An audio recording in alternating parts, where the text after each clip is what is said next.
What were we going about? Nazis built the pyramids, the aliens started the Holocaust. It's just...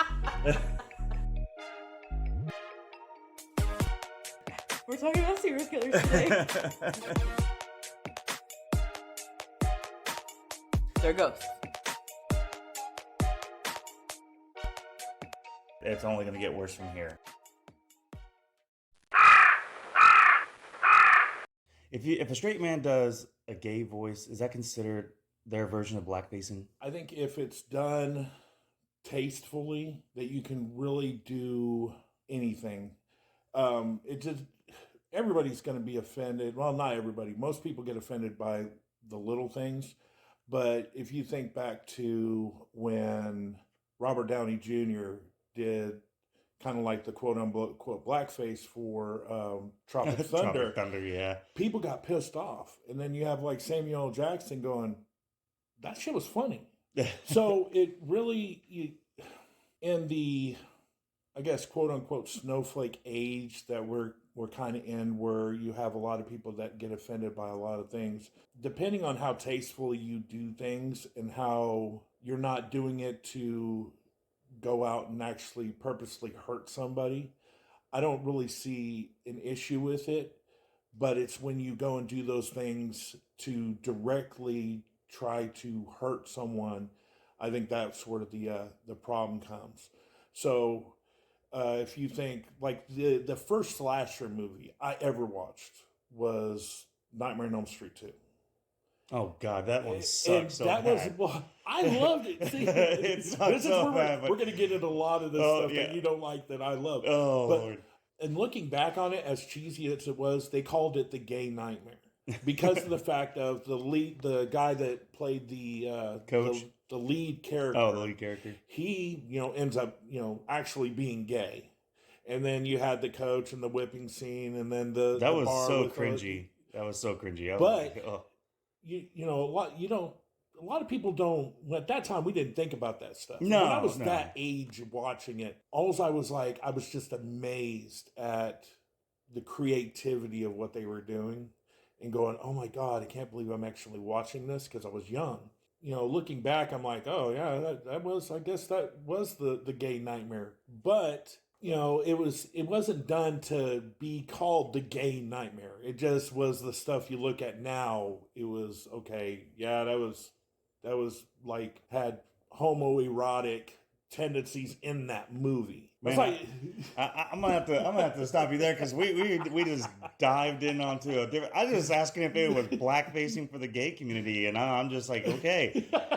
Somehow we got onto the whipping scene of Freddy. But all right, so welcome everybody to the Calling Couple. Sage is not going to be here today, but I will be your host, like normal, of Gage, and I'm joined along with one of my best friends. Well, you can introduce yourself, Ryan. I'm one of the co-CEOs of Karaoke Karaoke. You can call me Karaoke if you want, but yeah, I decided to come out here since my pretty much brother from another mother said, "Hey, we're going to talk about horror movies." Okay, I'm down. Yeah, and honestly, a lot of the horror movies that I've watched, I borrowed from your film collection. So, like The Final, I fucking love The Final. The Final was fucking phenomenal.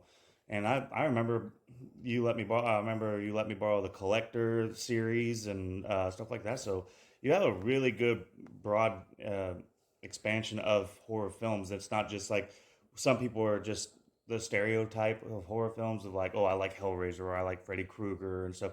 Don't get me wrong, a lot of those films are great. But yours is a lot of indie stuff too that you really don't hear about unless you are a true blue horror fanatic. And there's some of them I'm just like, damn, I really enjoyed watching those.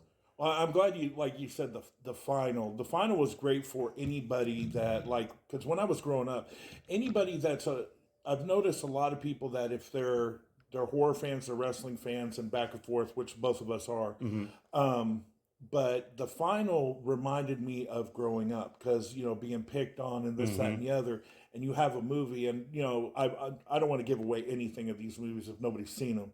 But to have full warning spoiler alerts because we might give a little bit away, but I try not to because I want people to watch this. But if you get a chance to watch this, it was one of the After Dark Horror Fest movies, and you have a group of like-minded people that are horror fans that kept getting picked on in school, and then end up taking over this party that were a bunch of high school students are at, and getting their get back and do it in the most sadistic way possible, which I think is great. And a lot of these movies that we'll be referencing is you can find them on Hulu, Tubi, and stuff like that. Like The Final was on Tubi. I don't know if it's still there or not, but I just recently watched it again a few months ago, and still to this day it holds up. It's still a good one. Shit, the new Hellraiser film was pretty fucking good. I mean, it wasn't like the greatest one, but it was good for its visual effects and stuff like that. Yeah, it was my schedule. I don't get to watch a lot of the new ones. I haven't got to watch it. I will get to watching it. The closest thing I've been to anything horror lately was I watched the first episode of Last of Us. I haven't got to see that yet because I don't have HBO Max. Oh, so but good. I do want to watch it because I've heard I've never played the video games, but I heard the video game is a lot of fun to play. But also having Pedro Pascal just, I guess, captured the character so well. Everybody in that, you watch that, anybody that's played the game and watches that first episode will understand that they stayed so true to, it is probably one of the best video game adaptations to film I've ever seen. And before that, to me, was when they did that last Mortal Kombat movie. Oh, yeah. Which was, I mean, it was kind of loosely, but this was just insanely to the T. I did see that on Facebook where they put the scenes from the show with the remastered and the original video games, and how all those scenes were just shot for shot exactly the same. And I was like, dude, I really want to watch that because that seems really cool how close to the character they stayed.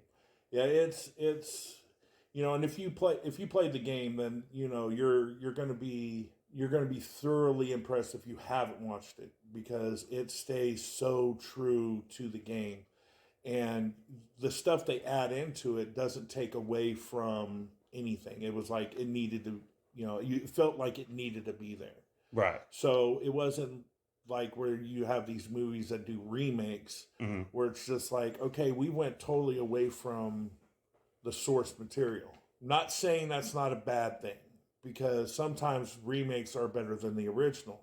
And I know that there's people out there going, oh, what do you mean? What do you mean? All you have to do is look at John Carpenter's The Thing and understand the remake is better than the original.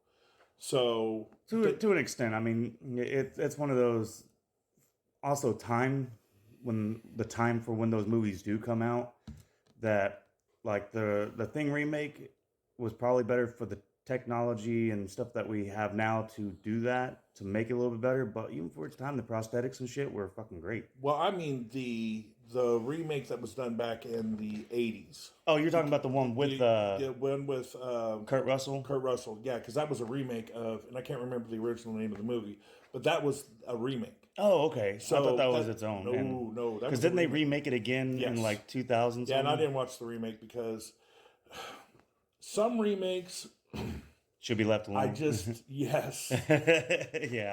Yeah. Okay, Nightmare on Elm Street. Now, see, this is where I catch the flack. I liked it. Oh, God. Now, hold on. I like the guy who played Freddy, but they just... Here's the reasons why I like it.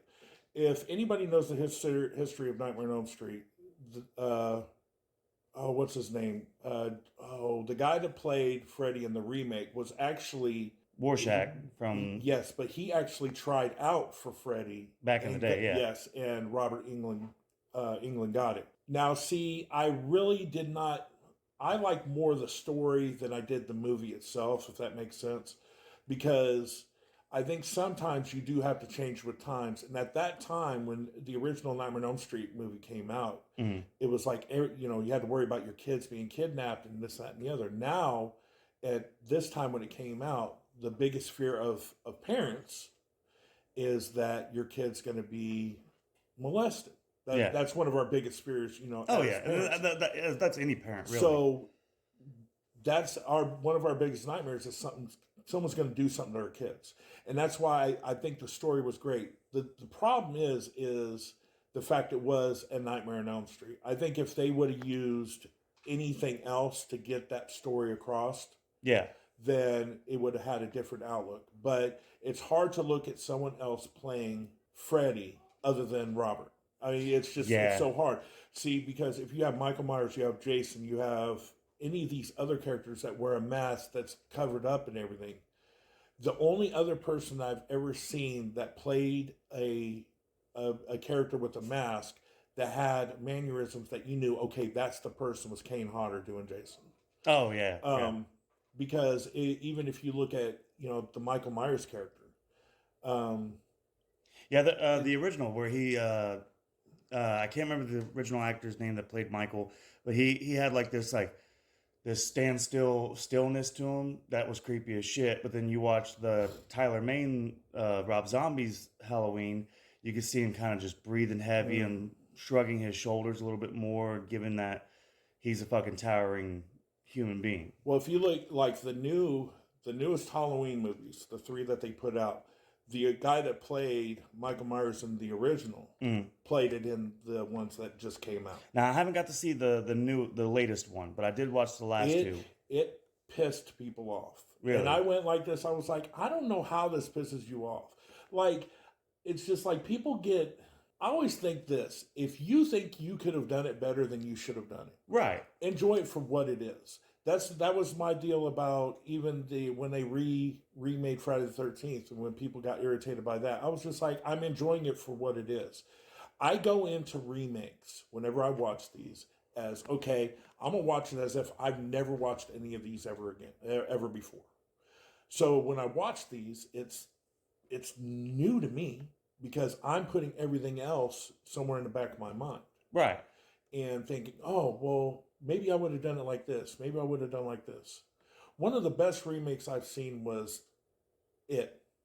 The new It movies. Well, it was the way that they shot it, the entire cast that they chose to play the younger versions and the older version, the story. Like, they really stuck true more to the book than the TV series that they had out. Because I remember watching the TV series, I'm like, well, that wasn't in there. But I remember, because I didn't never read the book, but I had a lot of people tell me about it. And they were saying that the remakes stayed more to the book, closer to the book, than the TV series did. So one of the things that Stephen King said about the movie It was that they kept out one thing from the book, and they kept it out of both movies. And it was the in between them being kids and adults was the orgy. And Stephen King was happy they left it out. Yeah. And he pretty much said, I was on a lot of drugs when I wrote that. He's sitting there just like, you know what this needs? Like, a fucking orgy, man. I'm coked out of my fucking mind. Let's have an orgy. Nah, and then next thing you know, he made Maximum Overdrive. Yeah. Right.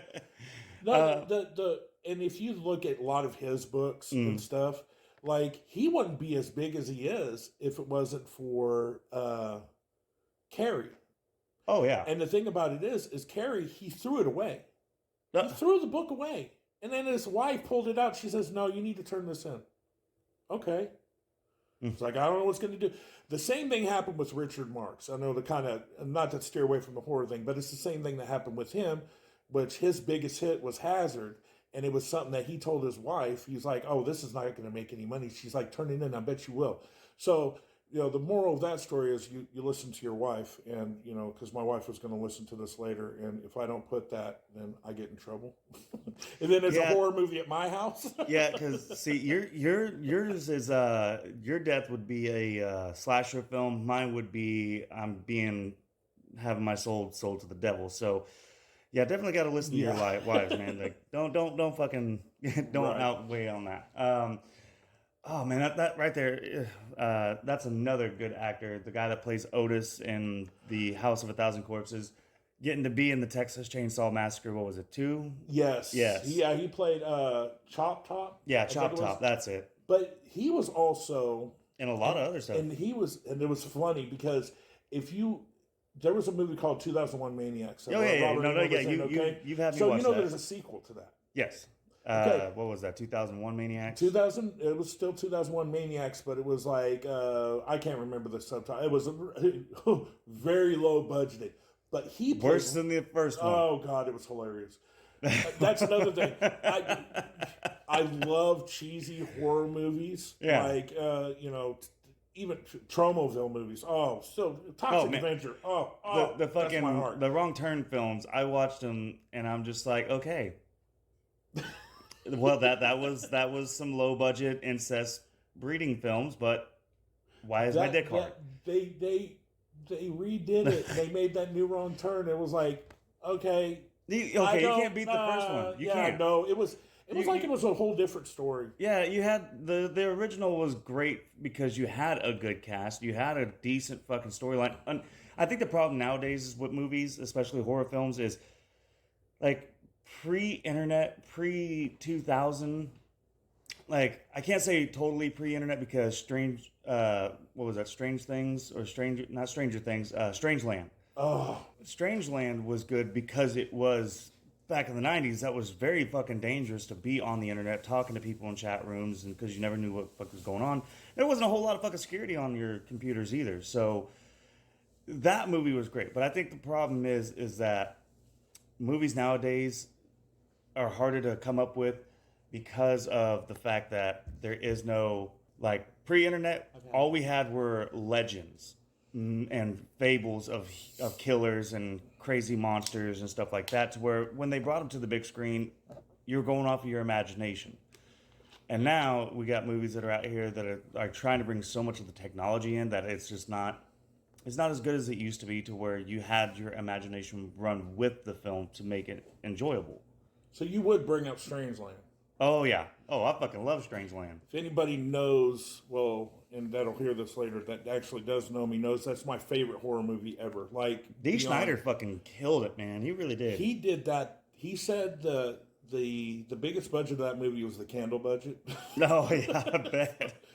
The soundtrack was insane. Mm-hmm. That movie, but it's the fact that is one of the scariest horror movies I've seen, and it was just not the fact of the gore. Gore's never scared me. Yeah. Okay. I know the difference between what is real and what isn't real. It's when you're watching something and it blurs reality to the point of, oh shit, this could really happen. The movie Seven was a prime example. Oh, Seven yes. is probably the scariest movie I've ever watched. We just watched that like 2 weeks ago. And think about all the stuff that happened in that. That could happen.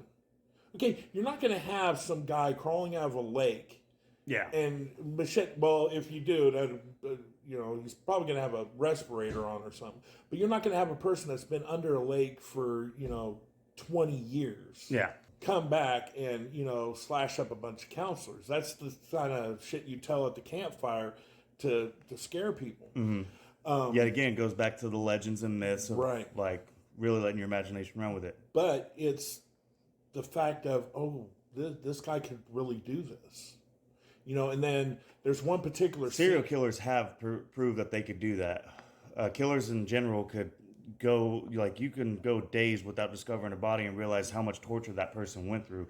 So yeah, I would say that is fucking terrifying. Well, it's like, okay, like one of the most terrifying scenes in that movie was the fact of the guy that was with the prostitute. Oh my God! Yeah. Okay, and that was the fact horrible. of what he was forced to do, and you're sitting here going, if you were in that situation, what would you do? And it's like, you just don't know. You really don't. And that's what anybody says is like, you get those guys that talk about, oh, I'm going to beat that dude's ass, all this and that, or I would have done it this way. And it's like, no, you wouldn't. Not until you're actually in those situations do you know what you're going to do. And what a lot of people don't take into consideration is the scenario of what's happening in that moment to make the best judgment. I get it. I get it. Now, the first horror movie or slasher movie that my mom went and she asked me, she's like, what movie do you want? And Friday the 13th Part 7 came out. And I think this is back in 88, I believe. Yeah, the days that it was still, everything was still on chisel and stone. Feels like it. Be Kind, Rewind, Blockbuster Video hadn't even hit our town yet. Yeah, okay? I was going to say that Blockbuster had its time and it lasted for a good while, but it wasn't everywhere like a 7-Eleven. We had what we called Radio Mart. We had a Radio Shack, but we had a Radio Mart, and they had a video store in there, and that's where we would rent our videos. I wanted to watch this. And anybody knows about that, it's the first movie with Kane Hodder. What a lot of people don't realize, is they had to tone that movie down to get it an R rating. So that way, when you look at this movie, it's actually not as gory as the other ones. Mm. And then I was just like, Jason amazed me.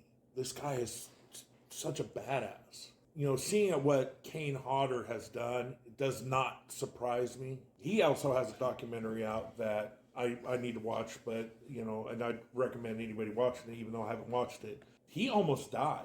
So if you look at this guy before he did those movies, you'll see it like on his neck and everything. He has still scars from a fire that he almost died in. Yeah. It's just, that guy is just one of my favorites as far as, you know, horror movie actors, as far as being the bad guy. Because his presence alone is just enough. You know, do it Hatchet also, you know, which was great. Now, as far as like people that do the one-liners and shit, I always have that toss-up between Robert Englund when he does Freddy, of course, and then the guy that does Charles Lee Ray. Which, if anybody knows who that is. Yeah, that's fucking Dorf. God, I can't fucking remember his first name. Something Dorf. Yeah. So we got Chucky, which the Chucky series, which I still have to watch season 2, so forgive me. I haven't seen season 2 yet, but season 1 was fucking insane. Great. Like, so nostalgic, fucking on point with connecting all the films. Think about how many F-bombs they dropped, and it was on cable TV. Yeah. Now look at back in, you know, the 90s and 80s, you know, even going further back than that. You barely even got them to say ass on TV. Yeah. And these guys are like, fuck this and fuck that. Yeah, and I remember when Family Guy was pushing those territories of like being one of the first ones to say bitch on their show. And then it was like pushing the boundaries and all that. Which, yeah, so, man, well, South Park does that. Yeah. No. Oh, okay. Yeah. What's South Park? I think South Park is trying to get canceled. They're always trying to get canceled, but they won't for the fact of how good they are, and they've already fought against the whole First Amendment free speech. We have every right to do all that. Where Family Guy was able to open up. Well, and it's how can you watch all this stuff, knowing what it is, and think, okay, I'm going to be offended. Change the damn channel. Yep. It's that simple. If you don't want it on your TV, turn it off your TV. You can't control what other people watch, and that's another thing. Going back to horror movies, if you look at the history of horror movies, horror movies have been catching flack since the beginning of time. When you go back to Bela Lugosi, you know, playing Dracula, and you know, the Nosferatu, and you know, the Wolfman, and this, that, and the other. You had a lot of, and you know, if you go to church, anybody that's listening to go to church, this is not throwing shade at you. You know, if that's what helps you, do you.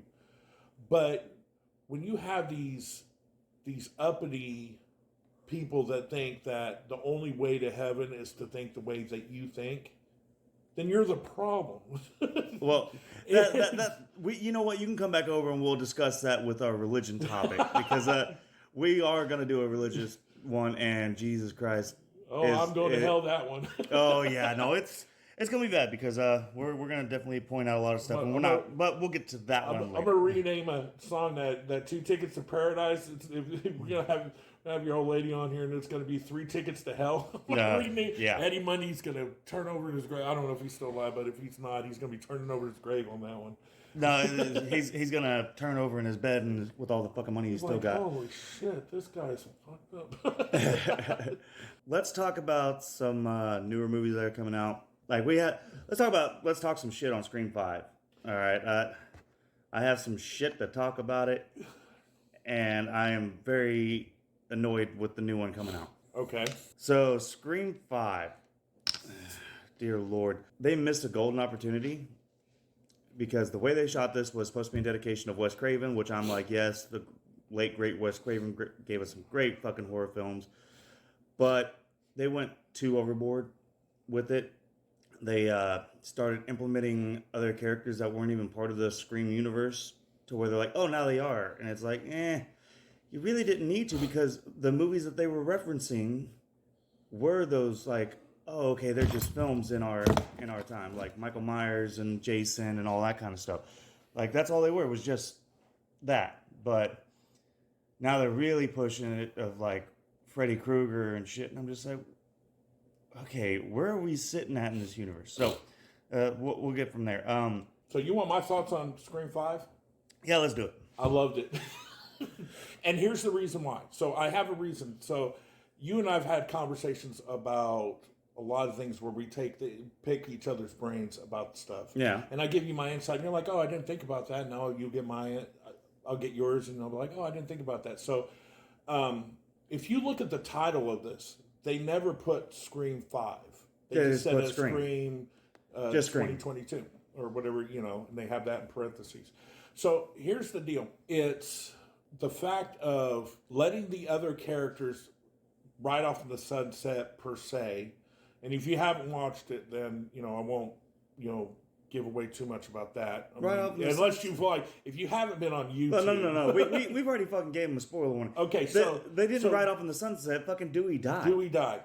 He finally needed to because he was limping through that one. And he had it dead on when he first saw the fucking kids outside in his house. He's like, "Oh, it's him." Well, you should have fucking just shot him. So, the deal with how the franchise is going is there's a series of books called the Vampire Chronicles. You should know about them. The Anne Rice Chronicles. Oh yeah. Okay, Anne Rice so the first 5 books, with Interview with the Vampire, Vampire Lestat, Tell the Body Thief, and Vampire Lestat, and going all the way to Memnoch the Devil. Okay, so there's the Vampire Chronicles. The 6th book that came out after Memnoch the Devil was the Vampire Armand. And the reason why I bring this up is because the first books were about Lestat. The next series of books was about Armand. So, but they're still in the Vampire Chronicles. So is that the one that Antonio Banderas portrayed? Okay. He was Armand. So if you look at it in that theory, is that this newer Scream movie was to let these other characters go away and start with a new group of characters with a different story. The reason why this works with Scream is because the killers have never been the same killers as before. So it's not supernatural. Yeah. So we don't have Freddy, we don't have Jason, we don't have Michael Myers, we don't have Chucky, we don't have Pennywise, we don't have Art the Clown, we need to talk about that. We'll come on that. The Terrifier, yes. But you don't have these characters. Those guys are supernatural and come back from the dead. Yeah.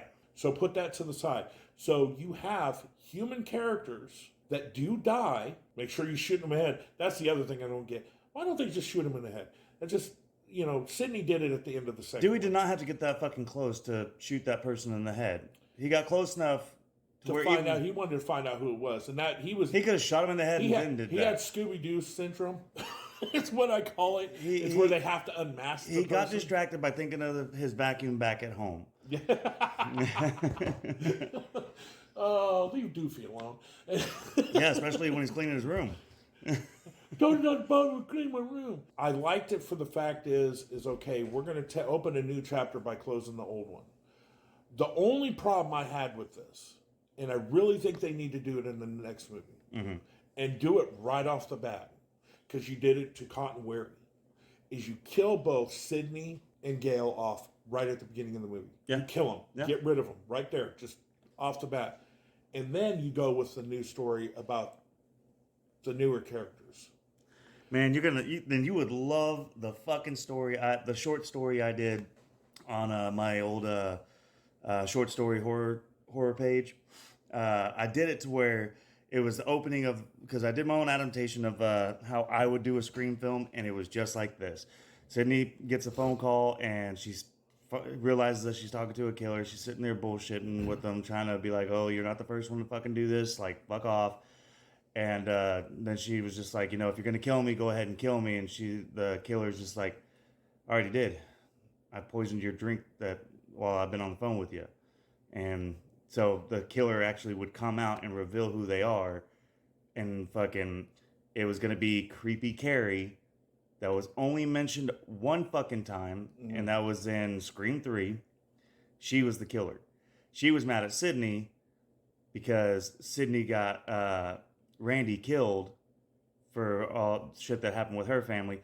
But Randy knocked up Creepy Carrie for that one time that he was with her in the video store and shit. They had a kid. That would be the other killer that walks into the room. So my thought would be is how I would open 6. And I know this is far-fetched, and this is my imagination just kind of going off and, Never Neverland, so to speak. But I would have had Gale kill Sydney and blame Sydney for Dewey's death. And then have the killer of the new Scream kill Gale. And then you could kill them both off. And then... Well, Neve Campbell isn't going to be in this one. No, they're not. And it's also set in New York, which is going to be real interesting. Yeah, that's... Because the last time... It's always been Woodsboro, California. Yeah, the last time there was a horror movie that was supposed to be set in New York. They didn't have the budget for it, and most of it was set on a boat. And then it wasn't even really filmed in New York. They only had one little part that was filmed in New York. Everything else was done in Toronto. And I'm like, what was that? Jason Takes New York? No, Jason Takes Manhattan. Manhattan, yeah. I still think one of the greatest parts is when he lifts up his mask and the biker gang kids or whatever they are that had all the leather on. They're like, oh, we're cool, Ram, we're cool. And then he just goes off to show that Jason actually, he's a mindless killer, but he's going to get who he's after. Well, that scene right there just showed you that he wasn't killing just anybody. He was killing those that opposed him, but if you came onto the cursed land, that's who he was after. And that scene was very impactful for that character build. So Jason, thinking about it, Jason's more like a bear. Mm-hmm. Where it's protect my territory at all costs. Or like a wild animal, but I just said bear just for the fact I don't, but even if it was a tiger or something like that, if you compared them to an animal and, that would be him. I don't know what other characters you compare to animals, but that's the only one thing that came to mind. Jesus Christ, could you imagine if the Cowardly Lion ate Dorothy? You do realize that they have a Cocaine Bear coming Yes, out. Oh my God, Cocaine Bear. All right, so back to Scream 5 and Scream 6. I've seen the commercials for it, and I'm really having a hard time of wanting to back it. Scream 4 was okay for its time. Because I remember with the poster when it was sitting up on the theater and it was new era, new rules. And I'm like, oh shit, that's going to be badass. And it kind of was. It was really fun to watch and all. But Scream 5 just was so, watching the behind the scenes stuff for it and seeing that it was a bunch of college kids that were just like, oh yeah, man, we were so obsessed with this movie that we watched it. And really all you did, I get it, what you were doing, but it felt like a fucking remake to me. Or a reboot. And I'm fucking like, dude, no, we don't need a reboot of it. You could have continued on with the story or just come up with an entirely different story that you were copycat killers of doing the same kind of thing and all that kind of stuff. But you fucking were... Well, that was Scream 4. Yeah. But that's where, in this one, it was just like, oh, well, we're just going to basically do the same goddamn thing and just call it our own film. And it was like, dude... You basically just made a fucking fan film with a high budget. I'm okay with that. And the thing about it is as long as you can do your own and try to pay your version of respect to the original or whatnot, I'm okay with that. I mean, I know it's not everybody's going to be happy about these things. Well, here's my problem is the fact that 1 through 4 were mysteries. Because you did not know who it was until the fucking end. And I love that. You were always guessing of oh, it could be them, could be them. Scream 5, straight up. As soon as I saw the characters, I was like, yep, that one and that one. And I was right. I was like, it's fucking stupid. I didn't even want to finish it. I was like, this fucking sucks.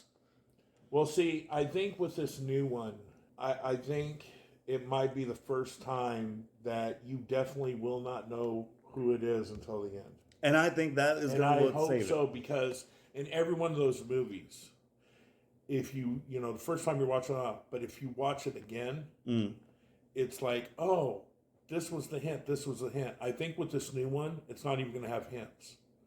Yeah, because I like in the commercial come out of nowhere. I like in the commercial where he's like, I'm something new or something like that. And that's where I think that my thought about the whole Gail killing Sydney might come to fruition in one way or another because Gail's in it. Yeah.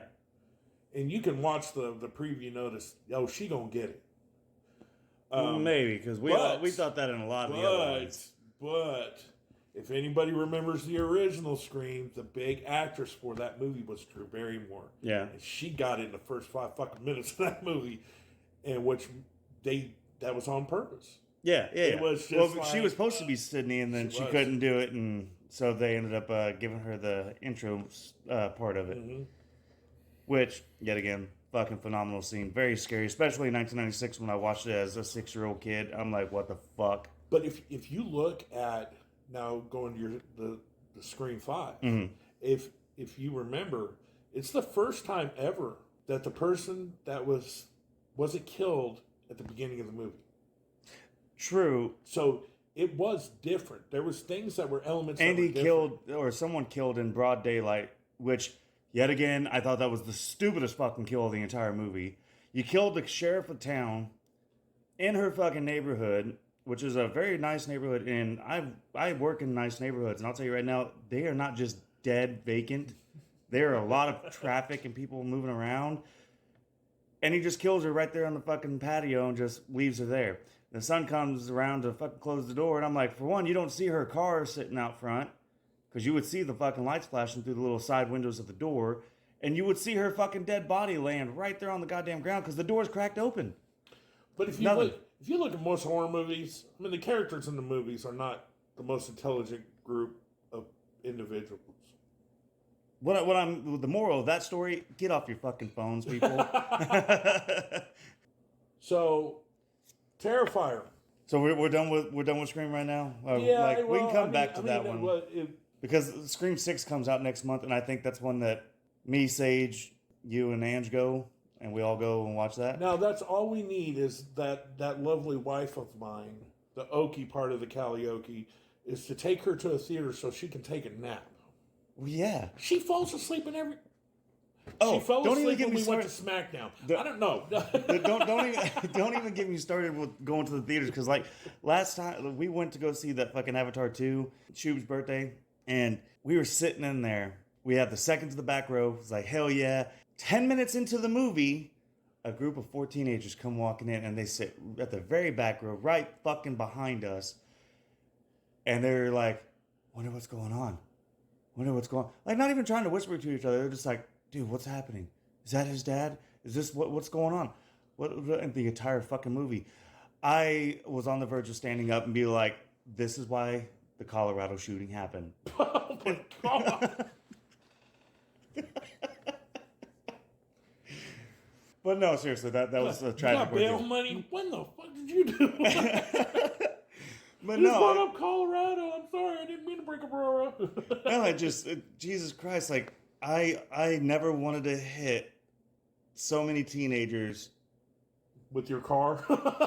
My car, shit, I would have done a Family Guy and I'd have drove through the projection room just to decapitate them. They were pissing me off so bad. I was like, dude, and of course I had me, Sage, our 2 girls, and her sister with us, so that's already almost, with popcorn and everything, I spent about $100. So I'm sitting there just like, I spent $100 just to hear you motherfuckers talking behind me. Shut the fuck up. And see, that's why I love everything that streams now. Me too. Because I could do that, sit out there at the house with the surround sound and all that other stuff, and I'm all good. Especially since, I got, with the 8K TV and all that, I'm like, I'm living good. I mean, there's been only a few movies I'm like, man, I really want to watch this in theaters. Mm-hmm. And then I remembered that I don't really like people. No, so we went and seen Black Adam, but we seen it when all the hype had worn off. Uh-huh. And it was like the next week it fucking got released on digital, and I was kind of pissed off about that. Yeah. But we went and seen it, and it was like me and Sage and one other couple in there. So that was fucking nice, because we all got along and we all sat there and enjoyed the movie. But it's when you have too many people. For the love of God, why are teenagers even in theaters anymore? Like, go do something with yourselves. But so, all right, we're done with Scream. We'll come back to that because I can't wait to fucking go and see that. Hopefully, you guys go with us because that's So we'll have to reconvene on Scream after that movie comes out. Yeah, And yeah. then gives me enough time to watch Hellraiser and all that other stuff too. Oh man, you'll fucking love it. Yeah. The actress that played Pinhead, she did really fucking well. Yeah, that's what I've heard. And it was really good.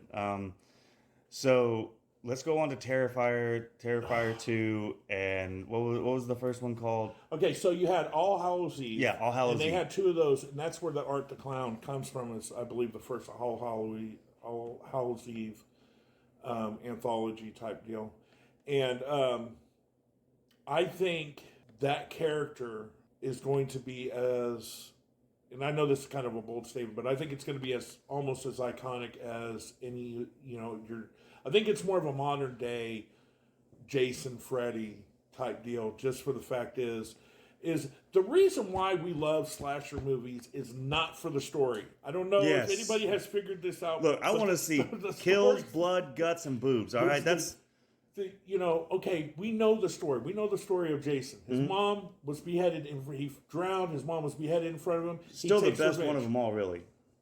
We know for the story. story-wise. We know the story of Freddy. Freddy was burned by the town. That he comes back in their dreams to take their kids. We know the story. We know the story of Michael Myers. Well, to a point. To a point. I mean, Because that's what I makes really, him work. I really think the story of Michael Myers has more to do with the town than him. Yes, and I was going to say that it works more with not knowing too much about him. But Art, there is no backstory to this guy. Yeah, none. And it's like, and I haven't watched All Hallows Eve. I need to watch it because I have it sitting at the house, and like I think it's I on, do. I think it's on Tubi still. Well, I own it.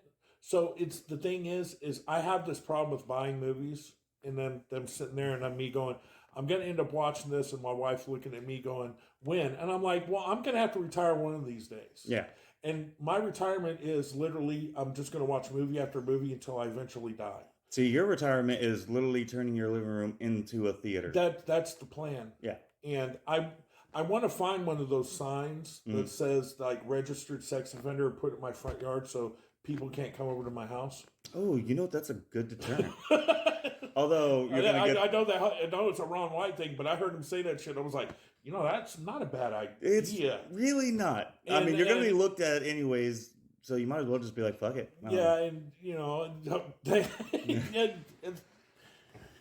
but it's all kidding aside, that is my retirement plan, is to sit there and just sit at my house and not do anything and watch all these movies that I've bought and that I haven't even opened yet. Mm-hmm.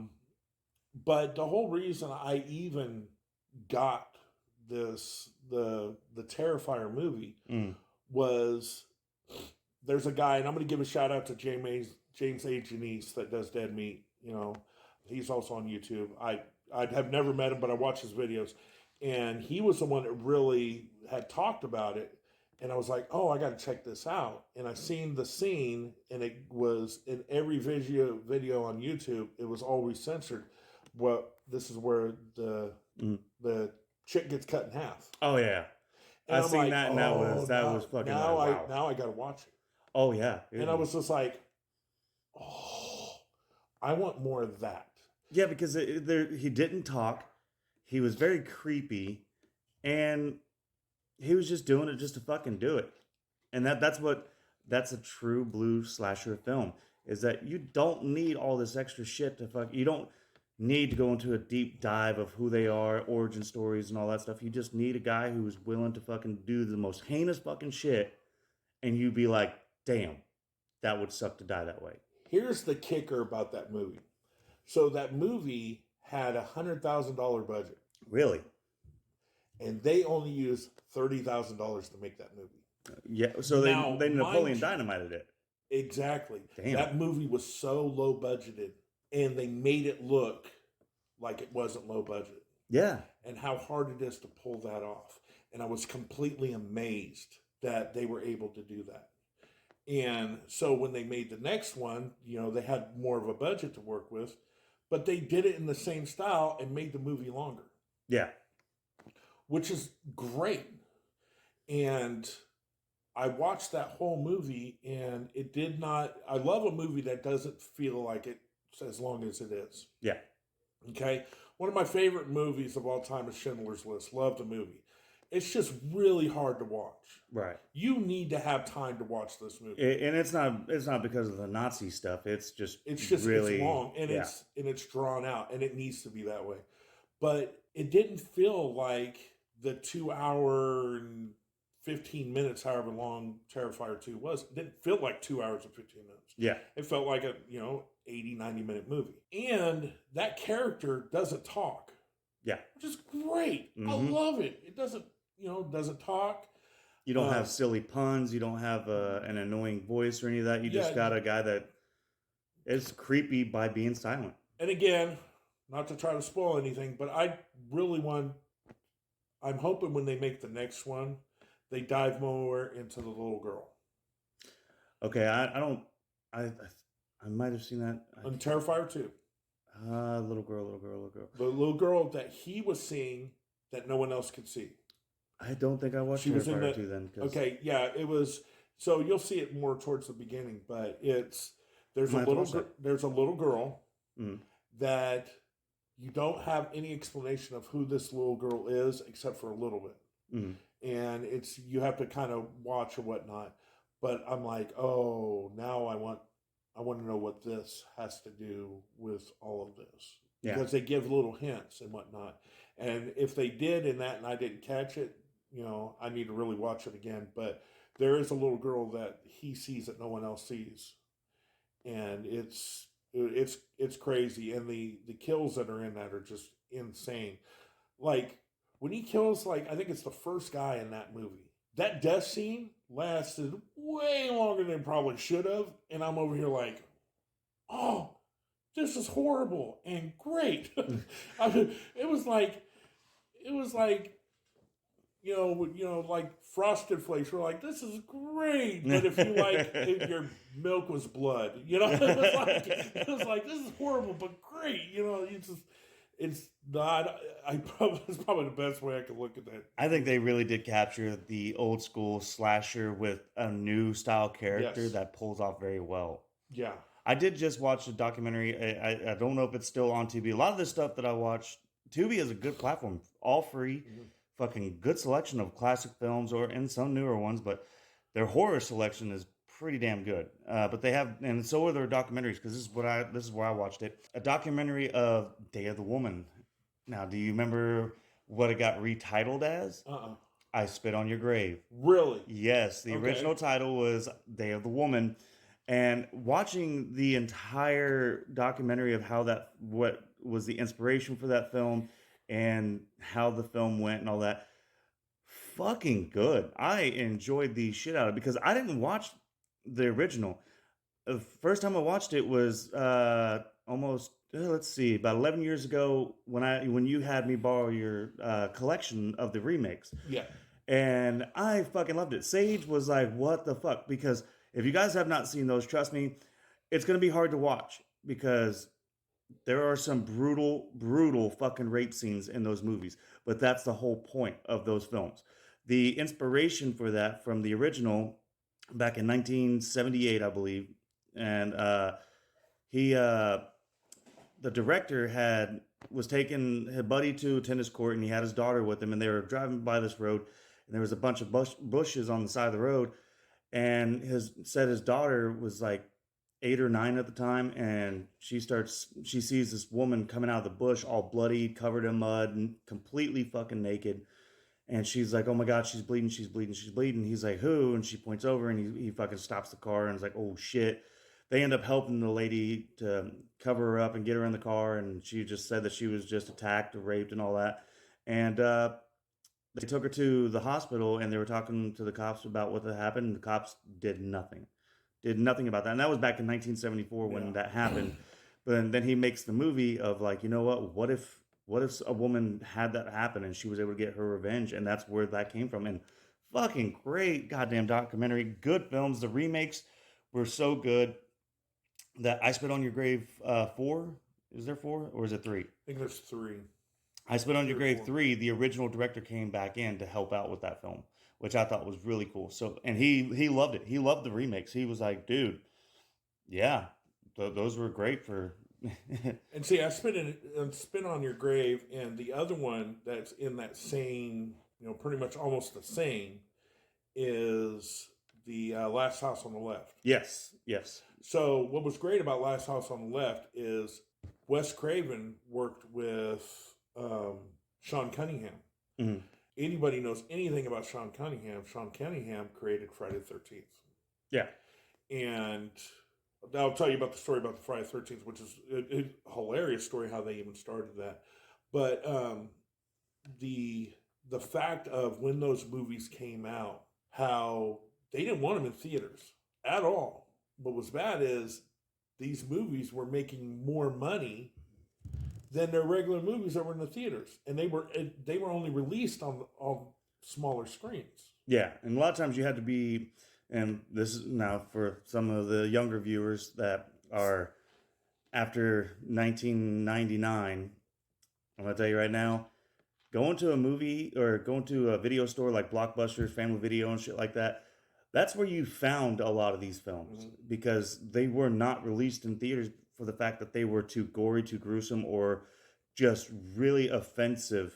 That's how we sensitized our offensiveness was, we'll let the consumer pick that out at the video store. But if you remember, if you were underage and tried to get a rated R movie even at a video store, you could not rent it unless you had your parents with you. Now, I remember going to the movie theaters as a kid, and I used to go see everything because I spent a lot of my weekends just sitting at the movie theater. I fucking loved watching films.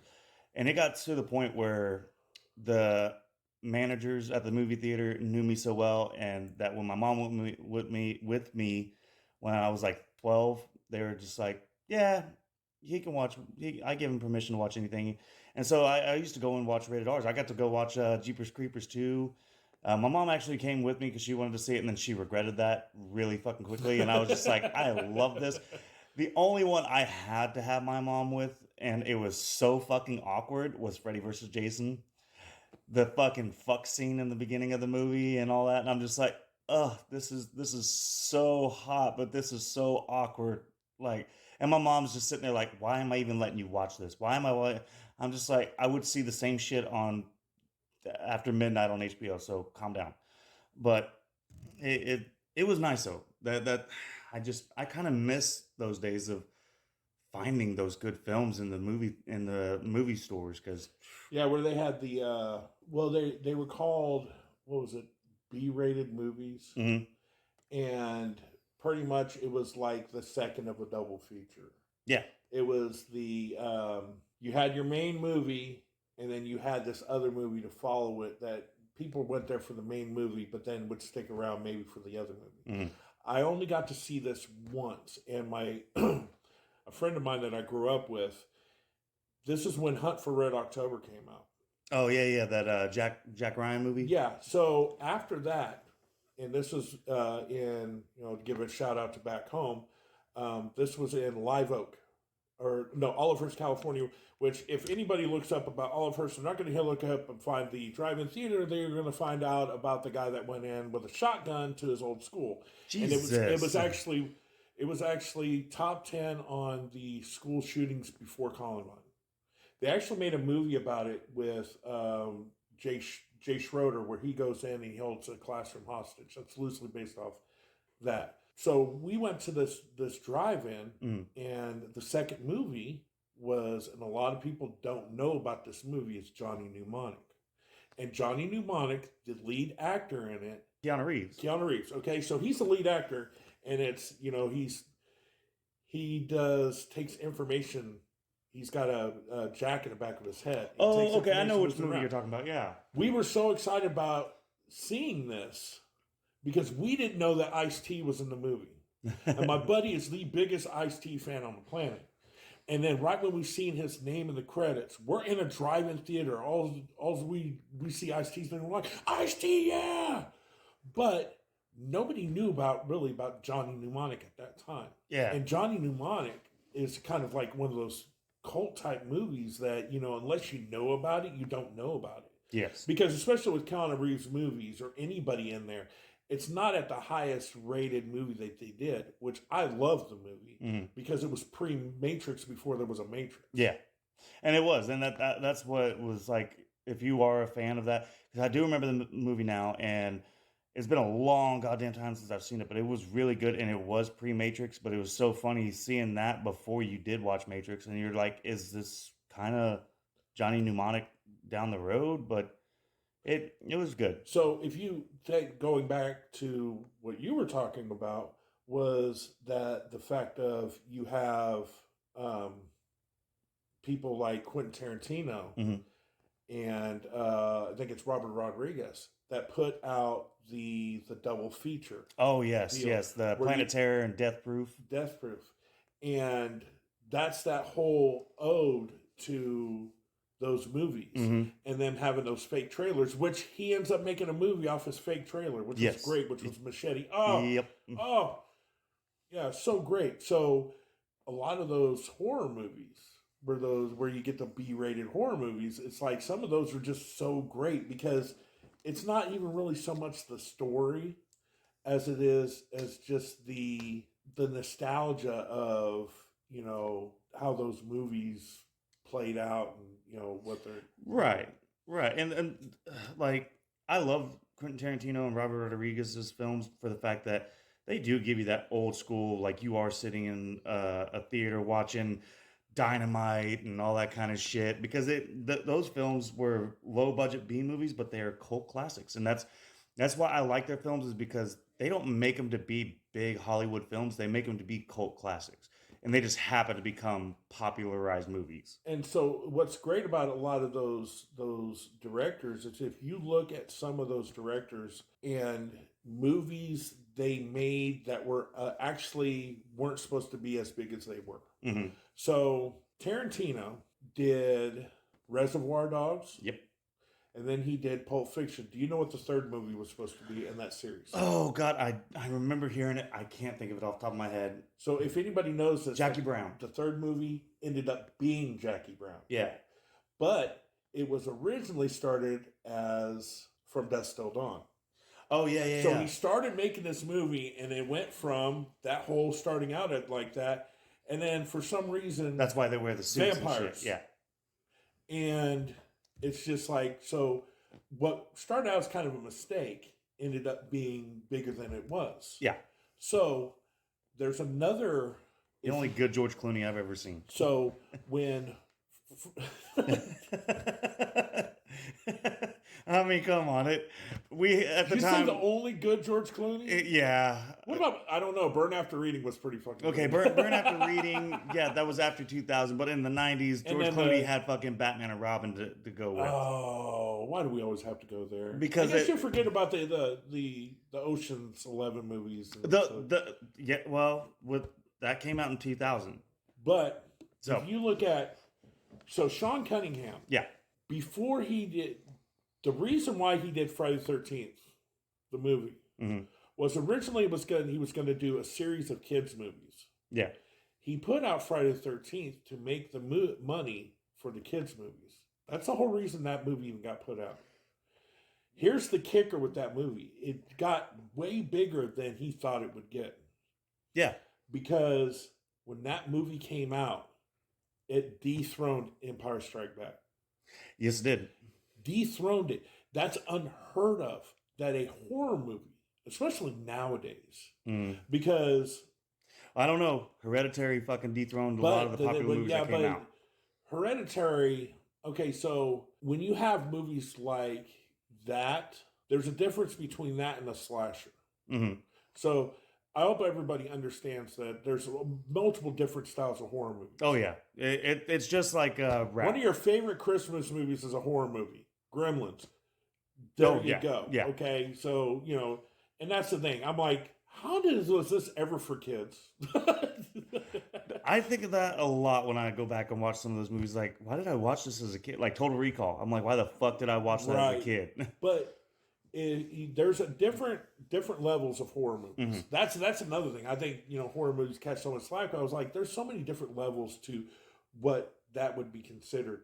But so if we're going through the slasher, Right. sort of deal, a slasher movie dethroning one of the biggest movies of all time is almost unheard of, especially when that movie only had limited releases in theaters. Yeah. going to the Terrifier thing, the Terrifier 2 had one of the biggest box office releases ever for a horror movie. Damn. Huge. Yeah, because I remember they were promoting the shit out of it. It was insane. Now, these type of movies aren't so, if you watch them, you're like a loser type thing. It's like everybody wants to watch them. Yeah. It was like the same thing with wrestling. You know, there was a small people that was just like, oh, we can't watch. You know, not to give away anything, but I hope everybody understands what scripted. There's a difference between scripted and fake. So there's a big difference. Yeah, we'll save that for a different topic because I get so pissed off with that shit. I saw it at work. You saw it at your house with anyways, numbnuts. But when you understand psychology of those things, you can enjoy these things that a lot of people call disgusting and understand that this stuff is not real. The shit that pisses me off most, more than anything, is when they say these movies caused this, ... fill in the blank. Columbine, one of the worst school shootings in history. Anybody that's my age will remember everything that was said in the news. It was Marilyn Manson. They blamed it on music. Yeah. Marilyn Manson specifically. The other one's video games, which they blamed it on Doom. Yep. They did everything they could to blame it on these things than the actual problem. Yeah, and that's the where it was like, okay, what were the teachers doing? Where was the parents? Yeah, the parents were the big one. But he only had his mom, and I give a shit. Why? Well, he was picked on in school. Well, then the school should have been picking up on that. It's those things. But no, we're going to blame it on music. We're going to blame it on video games. We're going to blame it on movies and stuff because they watch horror movies. They passed off the blame instead of looking at the actual cause problem, which the cause problem was that no one gave a shit. No one was paying attention. And this is before cell phones. So that's what was even worse. You can look at regular programming now, and it's just like, some of this shit will just drive you nuts. How can you look at a school shooting and blame Jason? Yeah. Blaming it on those things that had nothing to do with anything remotely close to what happened is beyond me. And then to say I'm going to take a video game like Doom, which absolutely makes no sense because if anybody has ever seen, and I can't play first-person shooters, but I have seen the game, is they're not even shooting real people. It's like monsters. Yeah. So yeah, GoldenEye should have been blamed. GoldenEye should have been blamed more than fucking Doom, all right? Yeah. Where did your love for horror movies come from? Because I'll tell you where mine came from. Man. I will say my love for horror films came from, my first film I watched was Wes Craven's New Nightmare. And I remember as a kid, the scene that scared the shit out of me was when, what's her name? Heather Langenkamp. She's laying in bed and you just see the blades come up through the fucking bed and running down the sheet towards her. Don't know why that scared me so much, but it made me interested to where I wanted to watch it. And I remember watching it. It was on Halloween night of 1997. So, no, 96, because I watched Scream right after that, and that was a fucking mistake at 6 years old. Because watching the Drew Barrymore, I was looking at my mom like, please turn it off, please turn it off, please turn it off. She's like, fuck you, I'm watching this. And I'm like, God damn, okay. But I do remember crying watching Scream for the first time because it scared the shit out of me. But yeah, Wes Craven's New Nightmare, that was my first horror film that I can remember, and I loved it. I love it to this day. I think it's one of the best Freddy films that has ever been made. Agreed.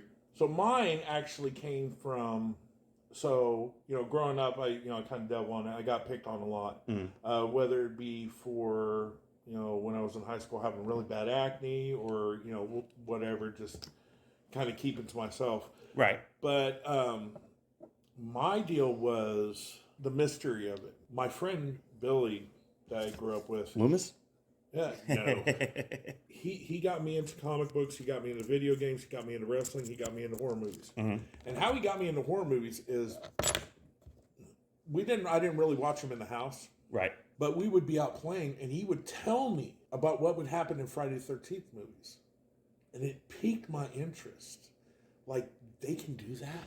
I mean, they can have someone cut them like that? And, it would just pique my interest. So I finally went over to his house, and his parents, which I still talk to this day, I'm their white son. So, All right, Billy's was my black friend growing up. And when I understand where people go like, well, if you know how many black people have been in your house and everything, you're racist. It didn't work for me because I only had like 4 friends growing up. Yeah. One was black, one was Mexican, and there was 2 white guys. Yeah.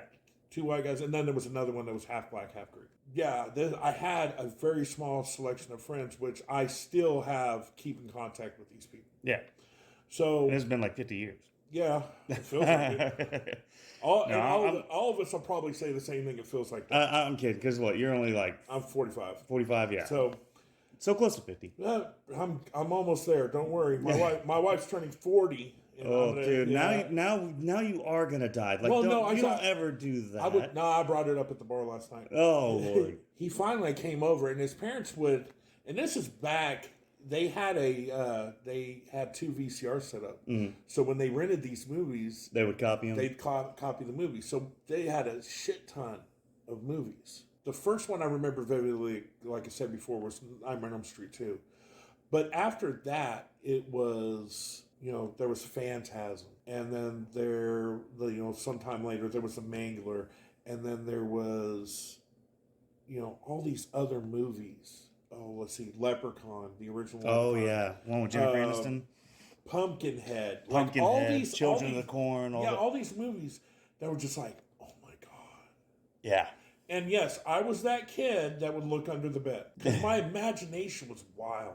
That's the thing, though, is that's all we had growing up for a long time was our imagination. So all this stuff going on, it was just, looking back at it, I'm like, oh man, this was great. But I look back at it now, and it's the creativity of the stories that they were telling. Mm-hmm. Now, I'm not saying that, when earlier when I said you watch these movies not for the stories, but you watch it for the gore and everything else. Yeah. That's what everybody else does. I'm looking for these stories. Yeah. That's why when I talk about the remake of Nightmare on Elm Street, I didn't have a problem with it. Friday the 13th remake, I didn't have a problem with it. They're getting ready to make another Final Destination. Oh, yeah. Which, no spoiler or anything, but they've already put the synopsis, or I guess that's what you call it, that it's going to be based on essential workers. Your fire department and EMTs and stuff, which I think is going to be great. And you've got the new Saw movie coming out. Yeah. So I don't have a problem with these because I look at the stories. If I want to watch the kills, I can watch a kill count. Yeah. I do that with a lot of movies. Like I've never seen before, but I'm like, oh, I know this is going to be bad, so I'll watch the kill count. And then if it looks like it might be interesting, I'll go back and watch the movie. But some movies, I will just watch the movie outright. Like Hellraiser, I have not watched the kill count, but I'm going to watch the whole movie. Well, and something that I hate about movies nowadays is, like, if you're going to make a slasher film, please make it a fucking slasher film.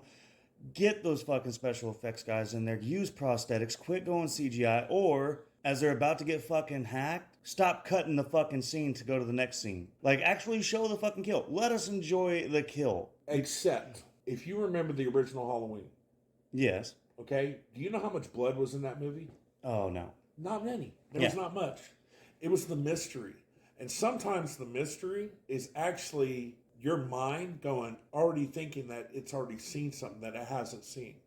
I love that. I love movies that can take that. Yet again, we grew up with having that. Nowadays, everybody's so distracted or not desensitized, but they don't have imagination. So it's kind of harder for them to go with it. Instead of one of the greatest fucking Friday the 13th kill scenes that you had me sit down and watch was the T-post.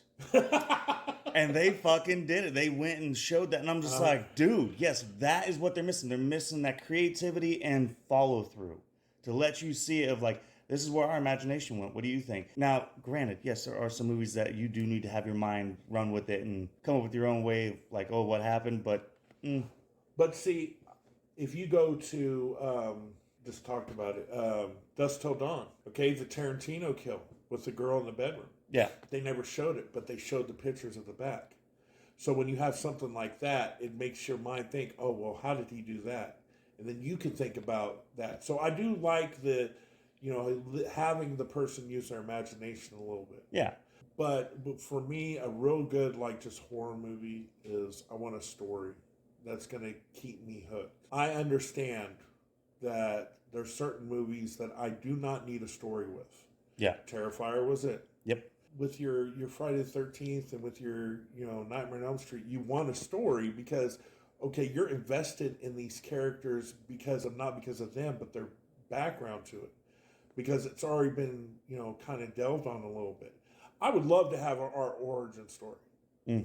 But I don't need it. Yeah, you don't need it. It's one of those, like, if they do it, please do it tastefully to where it can give you some sense to it. But I hate when origin stories don't give you a good analogy. Like, and I want to dive into the fucking Halloween Rob Zombie films because I do want to talk about those, but we'll say that for the next one. But if you're going to do an origin, at least take your time with it and give it a good plot, a good story to it, to where you can, and it follow what you've already seen on film. So you're not like, just like, oh, what the fuck. The only ones that I've ever seen that did that and did it fucking tastefully was the Hannibal films. The Hannibal Rising, wow, that was a good origin story that fucking worked out very well with what we've already seen. Well, see, what hooked everybody with that Hannibal Lecter character was what that character was based off of. Yes. Okay? He also was the basis for other characters, too. And if anybody doesn't know, it was based off of Ed Gein. Okay? No, that was Buffalo Bill. The basis for Hannibal Lecter was actually a psych patient in a psych ward. The director or the writer of the book went in there to learn the settings of insane minds, and he ends up talking to this guy, and the guy ends up saving another patient's life, and he's like, holy shit, like, that was amazing. And then as he was leaving, he was talking to another doctor, and he was like, yeah, that doctor over there. And he goes, that's not a doctor, that's a patient. And that's a true story. Yeah, okay. So I was thinking about Buffalo Bob or Bill, depending on what movie you were watching. Right.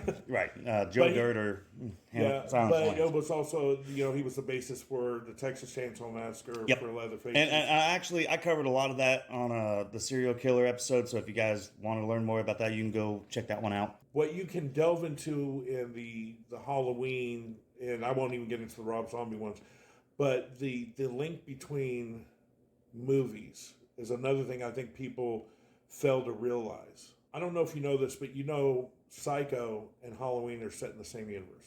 I can believe it. Okay, do you know how? No. So, Michael Myers' doctor is Dr. Loomis. Yeah. So, do you know that was his last patient was Michael? Mm. Do you know who his first patient was? You're going to say Norman Bates. Norman Bates, it was. If you watch the Psycho movies, that's who he goes to, is Dr. Loomis. Here's the other link between the two. The girl that was killed in the shower was Jamie Lee Curtis's mom. Yes, in real life. Yeah, yeah. So the original Scream Queen is not Jamie Lee Curtis. Nope, it is her mother. She is the Scream Princess. Yep. Well, she is the queen now since her mother passed away years ago. But they called her the Scream Queen. Those two sit in the same universe. Okay, and they've already made it to where Jason and Freddy sit in the same universe. Mm-hmm. Okay, and the link between all that could be Ash Williams. Oh, man. Okay. So now I'm going to go into a horror comic. Well, hold on. Let's save that for another day because we are running long in this one because that now you have something to look forward to because not only are we going to talk about Donnie Darko and Rob Zombie's Halloweens, but we're going to be talking about the connection of how Psycho, Halloween, and all those are going to be connected to the Evil Dead. Like that's gonna be fun. Yeah, that's gonna be fun. So we are gonna end this. Do you have any final comments that you want to fucking put out there? Because we've ran this one pretty long. If you want to watch a live horror movie type thing that's going to be on TV, I guess you could probably watch that replay of that flag football the pro game today. The Pro Bowl's a flag football game. I have no idea what you're talking about. Yeah, NFL. You know how they they're playing flag football this year, so that should be horrific to watch. I was gonna say you want a good fucking like laugh that I watch that is wrestling is the matches with the female match where they basically ripped off of Scary Movie 3. They did the whole fight scene between the ring girl and oh my god! Somebody compared it, and I was like, they really fucking ripped it off. But we'll have to get into a horror / wrestling. Oh, we'll do a wrestling one because I do have some stuff I want to talk about now, and we'll get into that later on. But yeah, so this has been fun. We gotta do this more often. We really do. And honestly, what you guys don't understand is this is our normal conversations. Like we are recording this because we figure you would like it, but this is really what we do. Now we do say a lot more fucked up shit, so we're trying to keep this one at least PG for you guys. But usually it's some fucked up shit, like what you heard us talk about. And shit on what we say. We say some fucked up shit, but that's because we need therapy and we just can't afford it, so we talk to each other. You didn't tell me I needed therapy. Well, cat's out of the bag now. I know. I mean, you're 45, so I think it's about 48 years late. Yeah, it's been a little bit late. I mean, is that what you're gonna? Yeah, we'll get back to it later. Yeah. Okay. Well, I'll promote myself more next time. yeah. We'll get into the origin story of you for a little bit. But other than that, guys, thank you for joining us, and hopefully you guys enjoyed this episode. And if you guys want to send us some comments, the thing that we like to do on this show is send us an email of your top 5 favorite horror films, which me and you will get into that on the next episode because that would be a fun one to fucking do. Oh yeah. So send us a top 5 list of your favorite horror films, and you can email that at the Calling Couple Pod, pod@gmail.com, and we will give you a shout out on there if you want to. Just let us know in the email, but send us, leave it in the comments as well if you want to do it that way. Well, make sure that you give us a like, subscribe, and even a share if you want your friends to fucking check us out as well, because, hell, we don't care who our audience is as long as they enjoy it. Yeah, I think we're going to stop this one and just call it a day and come back to it another time, but I said what I said, so I'm good. If you're out there living life, just remember this, fuck it up, Buttercup, because you only get one. Other than that, we'll catch you later.